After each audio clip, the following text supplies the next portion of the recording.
PayPal stock just reported Q3 earnings a couple of weeks ago, and right away, the stock rallied more than 7% the following day. There was a lot of excitement building up to its Q3 earnings report, since this will be the first time that investors get to hear the company's new CEO, Alex Chriss, who replaced Dan Schulman after his 9-year run with PayPal. PayPal has been one of the worst performing stocks in the S&P 500, down more than 80% from its all-time highs.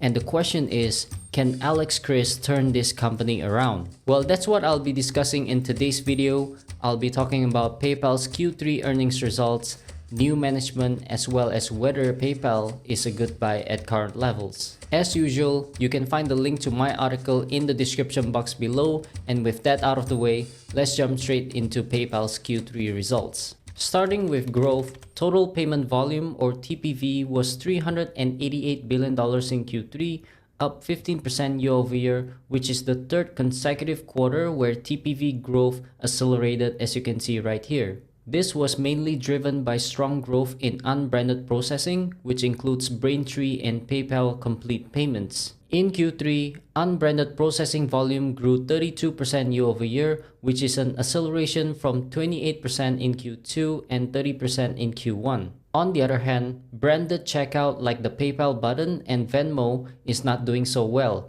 growing only 6% year over year in Q3. That said, strong TPV growth was also due to the increase in the number of payment transactions, which was 6.3 billion in Q3, up 11% year over year, as well as transactions per account, which was 56.6, up 13% year over year. What I'm getting from this is that engagement across the platform remains strong, despite the company losing around 3 million active accounts quarter over quarter. The drop in active accounts in the last few quarters is not surprising given management's focus on retaining higher ROI, more engaged accounts while allowing minimally engaged accounts to churn off. Moving on, Q3 revenue was $7.4 billion, which is up 8% year over year, and this beat analyst estimates by $35 million.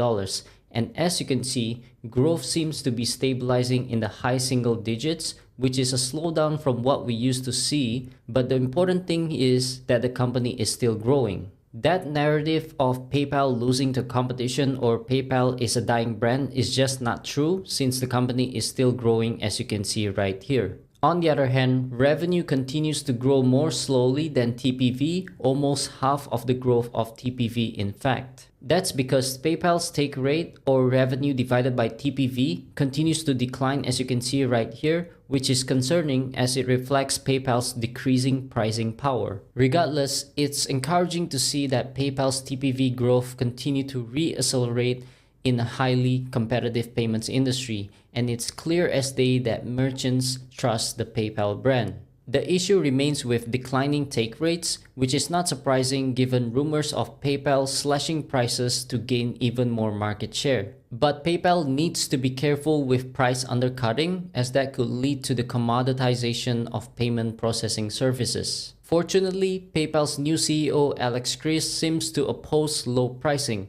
In fact, it seems that he wants to raise prices, which should improve margins and take rates moving forward, so that's great to hear. Turning to profitability, Q3 gross profit or transaction profit was $3.4 billion, down by 3% year over year. This represents a gross margin of 45%, which is about 6 percentage points lower than last year, so not a very good look here. This is due to a 21% increase in volume-based expenses as a result of strong unbranded processing growth, which typically has higher expense take rates than branded processing. Whatever the reasons, the downtrend in gross margin is a concern for investors since this lowers PayPal's earnings potential. Fortunately, management hinted at a possible reversal in gross margins, with Q3 being the low point. Moving down the income statement, operating profit was $1.2 billion in Q3, which is a 16% GAAP operating margin and a 22% non-GAAP operating margin. Both metrics are pretty much flat year over year, despite gross margins dropping by 6 percentage points year over year. This is largely due to non-transaction operating expenses being down 12% year over year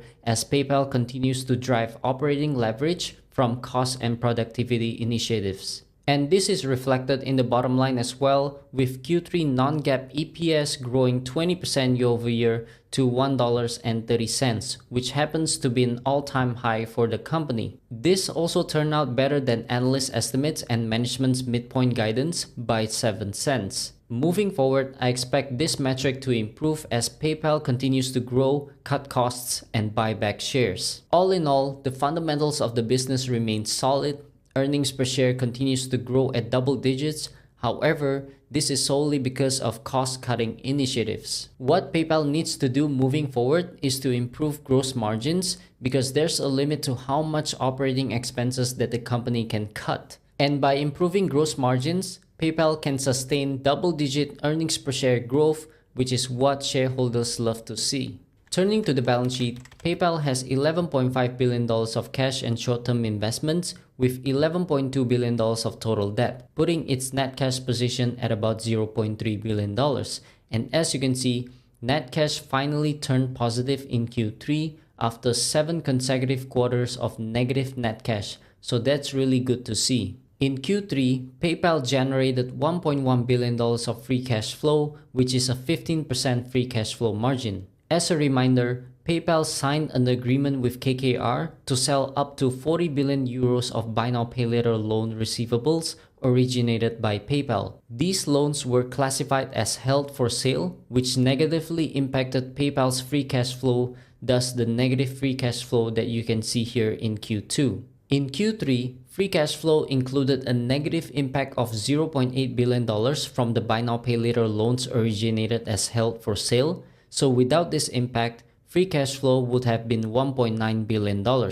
Management also mentioned that they already sold the first tranche of backbook credit receivable sale to KKR in October, receiving $1.4 billion in proceeds, and the company plans to close on the next tranche soon. So October is in Q4, so that means PayPal's free cash flow will include a positive inflow of $1.4 billion plus the second tranche that the company will close soon. So expect really high free cash flow in the fourth quarter. In other news, PayPal also sold Happy Returns to UPS for $465 million as management focused on core business and strategic priorities. This is good as focusing on its core competencies will make PayPal a leaner company moving forward. PayPal continues to buy back shares aggressively as well. In Q3, the company repurchased $1.4 billion worth of stock or 23 million shares at an average price of $63 per share. As of Q3,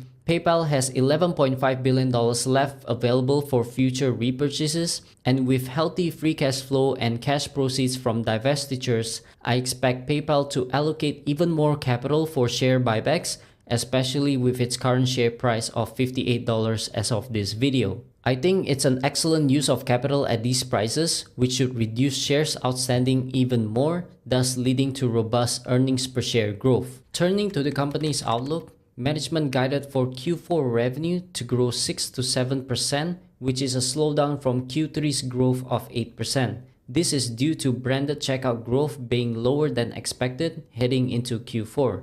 In addition, they expect non-GAAP EPS of $1.36, which is up 10% year over year, which is a little too conservative in my opinion. For the full year, they expect revenue to grow around 7.5% year over year, and they expect non-GAAP EPS to be $4.98, up 21% year over year. And this was raised from $4.95 due to Q3 outperformance, so that's good to see. On the other hand, non-GAAP operating margin is now expected to expand by 75 basis points, which is 25 basis points lower than previously expected due to the outsized growth of Braintree as well as lower than expected branded checkout growth. Next, management expects free cash flow of at least $4.6 billion, which was lowered from $5 billion in the previous quarter. But just to give you some context, PayPal generated $1.8 billion of free cash flow in the first 3 quarters,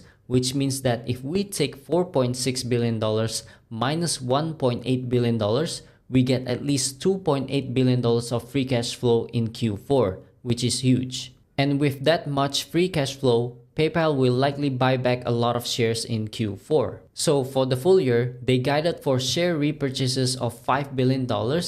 Again, for context, PayPal already repurchased $4.4 billion worth of stock in the first 3 quarters of 2023, which leaves around $0.6 billion in share buybacks in Q4. And I think management is just being too conservative here. I think PayPal will do at least $1 billion of share repurchases in Q4, given the large expected free cash flow in Q4 as well as lower stock price today. And this should consequently boost non-GAAP EPS growth even more, which should lead to a beat in their own guidance. But guidance aside, PayPal's Q3 earnings was one of the most highly anticipated earnings report in the history of the company due to one reason and one reason only, and that is Alex Chriss. As you all know, Alex Chriss took over as the new CEO of PayPal, but to keep it short, I think Alex Chriss is the perfect CEO to turn the company around. I highly encourage you to listen to the earnings call because Mr. Chriss sounded really sharp, confident, and unforgiving. He was straight to the point, he understood PayPal's potential, and he wasn't afraid to point out the company's shortcomings. But to sum up his first earnings call, Mr. Chriss wanted everyone, including employees, investors, and analysts, to understand his top priority for PayPal moving forward, which is profitable growth. He wants margin accretive revenue growth. He understood that unprofitable growth is counterproductive and unsustainable for any company, and he strives to build a leaner PayPal as he believes that its cost base remains too high and that it is actually slowing the company down. And we're already seeing him in action with the recent sale of Happy Returns as well as appointing Jamie Miller as the new CFO. The second point is important because Jamie Miller specializes in spin-offs and deleveraging, so expect more divestitures as well as balance sheet deleveraging moving forward, which will lead to a financially leaner PayPal. That said, if CEO Alex Chriss delivers what he promised to do, we could expect strong revenue and earnings growth for PayPal for years to come. So I think this is a really exciting time to be a PayPal shareholder. Looking at valuation, PayPal is trading at pretty much its lowest valuation ever. The stock currently trades at a forward PE ratio of just 11.7 times, well below its peak of 67 times and average of 31 times. So on a historical basis, PayPal looks very cheap. We can blame slowing growth, declining transaction margins, and rising interest rates for this multiple compression, but I think that a PE ratio of just 10 times is as low as it gets. As you can see, analysts project EPS to grow around 11 to 12% in the next few years, which is quite conservative given management's focus on profitable growth. But assuming that this is what happened and assuming that the multiple does not compress further, 11 to 12% annual returns are actually pretty decent. But assuming better than expected EPS growth, let's say 15% to $5.72 in 2024 instead of $5.61, and multiple expansion, let's say to a PE ratio of 15 times instead of 11 times, then we could see a decent upside potential for PayPal stock. You take a PE ratio of 15 times, multiply it by earnings of $5.72, we get a stock price of around $85 by the end of 2024, which is very possible. If it's a PE ratio of 20 times, the stock price could end up being $114, which is even better. My DCF model also shows that PayPal is undervalued. I won't go over the details here, but if you're interested to dig deeper, you can check out my article, which you can find in the description box below. That's it. My DCF model, which is quite conservative by the way, returned a fair value estimate of $104 for PayPal, which is almost double its current price of $58. This is also higher than the average analyst price target of $78 per share. Again, I think PayPal is undervalued and could possibly double from here. In conclusion, we all know that PayPal is dealing with a few challenges. Yes, growth is slowing down. Yes, transaction margins are declining. And yes, competition is really fierce. But as we saw with PayPal's Q3 results, TPV growth is accelerating, unbranded processing is taking off, EPS is growing by double digits, and the company is buying back shares aggressively. In other words, PayPal's fundamentals remain solid. However, the stock is still down 80% from its all-time highs, trading at just 11 times forward earnings. It seems that the worst has already been priced in, and with new management laser focused on profitable growth, sentiment on the stock is flipping to the upside, and before you know it, the stock would have already doubled. With that being said, that's all that I have for you today. I hope you enjoyed this video, and if you do, please leave a like, comment, and subscribe to my channel for more investment content. As always, I appreciate you and I hope you have an amazing day. See you guys on the next video.